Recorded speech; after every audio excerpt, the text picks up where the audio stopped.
Hey, Ninja Nation.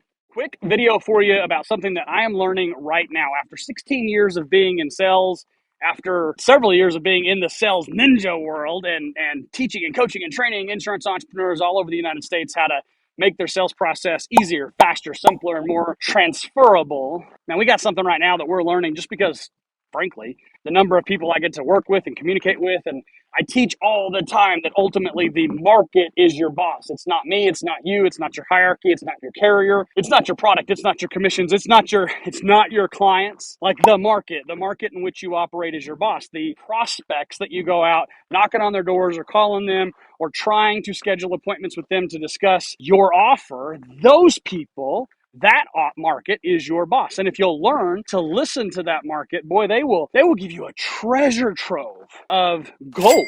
That market is worth more money to you than the commission from the clients that you close. And here's why.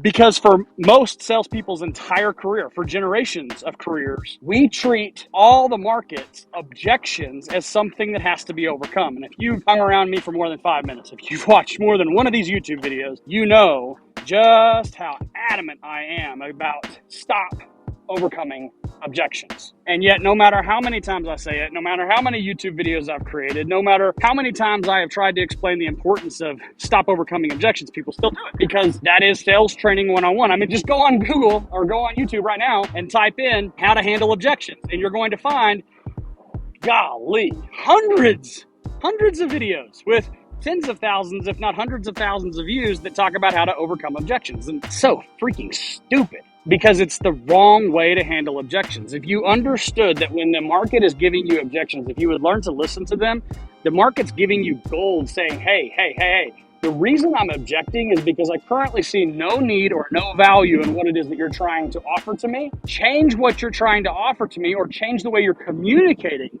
what you're offering to me, and I will reward you exponentially. Right? But instead, we're so focused on overcoming objections, we don't stop and think and copy the greats like Amazon has done and Apple has done and other titans of the industry that said, hey, rather than focusing on all the features, advantages, and benefits of our product versus another product, or instead of asking a potential prospect 2,418 discovery questions to find their pain so that we can position our product to solve their pain. Like, y'all, you got to understand something. The B2B space, at least, roughly 97% of prospects are not actively seeking a solution, at least in the insurance space. I don't know across every single freaking industry, but in the insurance space, in the employee benefit space, 97% of prospects are not actively in a known pain seeking a known solution at the time when you contact them. So duh, of course they're going to freaking object when you're dumping features, advantages, and benefits on them,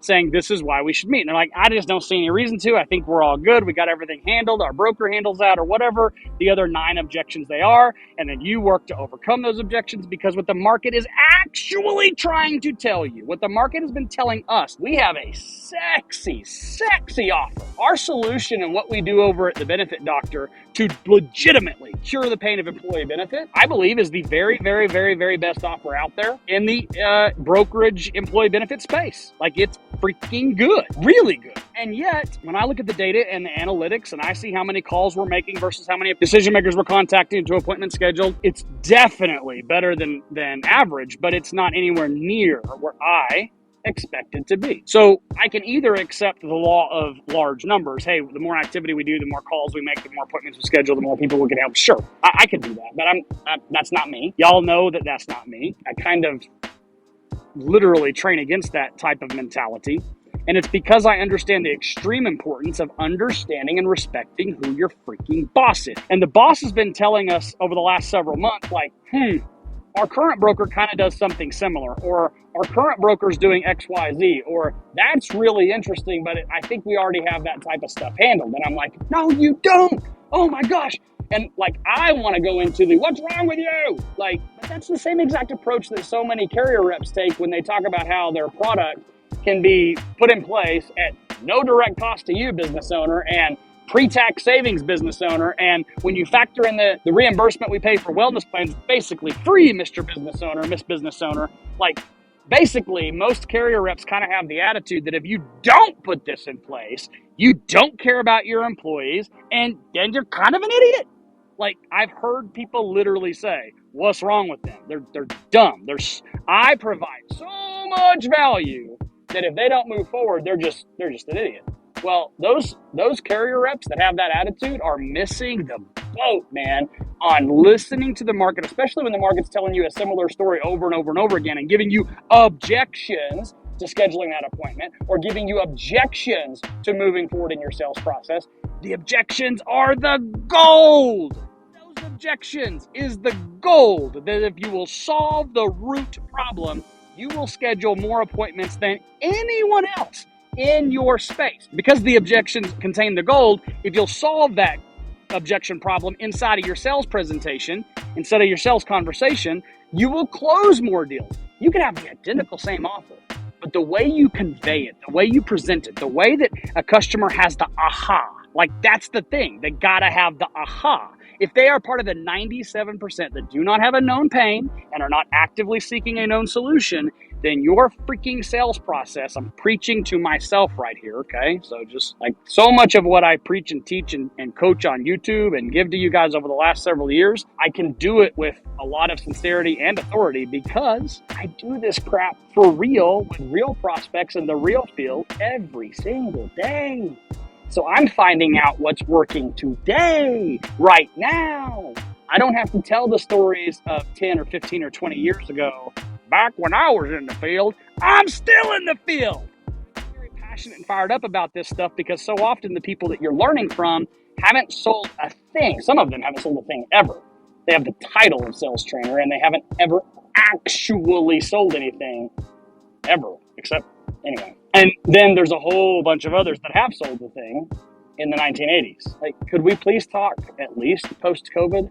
The world has changed. Sales has changed. The insurance game has changed. Could we at least get there? And here's a fundamental, core, foundational thing that I have preached for years, which is the market is the boss. I don't believe that will ever change. To my knowledge, that will never change. If it does, the boss will let me know that it's no longer the boss. That's how in tune I am to making sure I listen and pay attention to what the market is telling me. I believe one of the keys to the crazy levels of success that we had over at Aflac and the success that we're having today in Sales Ninja and in BenDoc boil down to understanding that my market has changed because in the brokerage world, I have a different boss. I call on a different market. And in the Sales Ninja world, y'all are kind of my boss. I got to listen to the objections that you give. I got to listen to the stories that you tell. I got to listen to the feedback you give, or in often cases don't give, and find a way, how do I provide more value to this audience? Like, if I ultimately want you in my paid coaching world, if I want you to join one of my actual programs,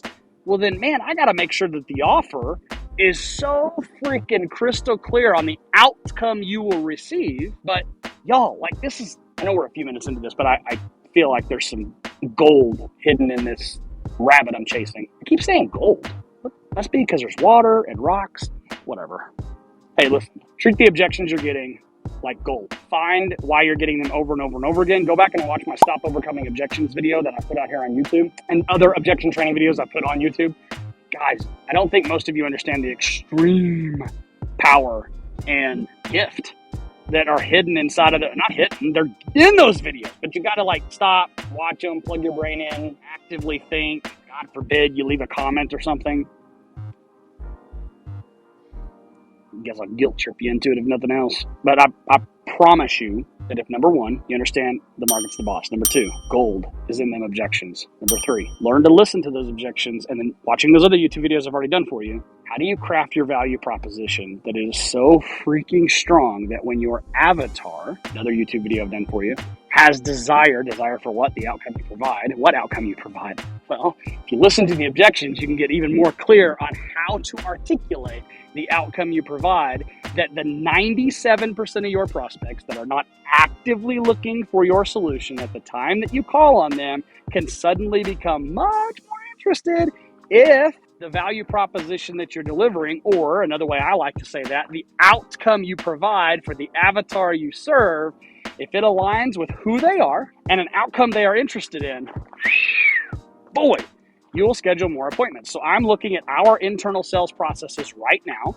I'm looking at the data from our market right now, and I'm saying Zach loves his DM conversation that he built for his brokerage agency. He loves it. It's so freaking good. It's sexy. It's so simple. Like, I do love it. I don't care if I love it. I'm looking at the data the market has been giving me over the past year, saying, okay, we got a friction point here. We got a friction point here. We run into an awful lot of objections here. Why? And that's the magic, is spending time on ripping that apart and getting to the root of why you think what you're doing is so good, but your boss keeps telling you, I think we're good. I don't want them to think we're good. I want them to see our value proposition and go, whoa, I am your avatar and I have desire for that. Like, I didn't know I had desire for that. I didn't know I needed that. I didn't need that iPhone until I saw that iPhone. I didn't need that gadget on Amazon until I saw that gadget on Amazon. I didn't need the way that you do employee benefits until I saw the way you do employee benefits. You'll never get to where I'm talking about if you don't, number one, understand who your avatar is. Number two, understand the outcome you provide for your avatar, which will come from the objections. Whew, that's good stuff. Hey, do this weird thing and drop a comment. Let me know your thoughts. What'd you get out of this video? Talk on the next one.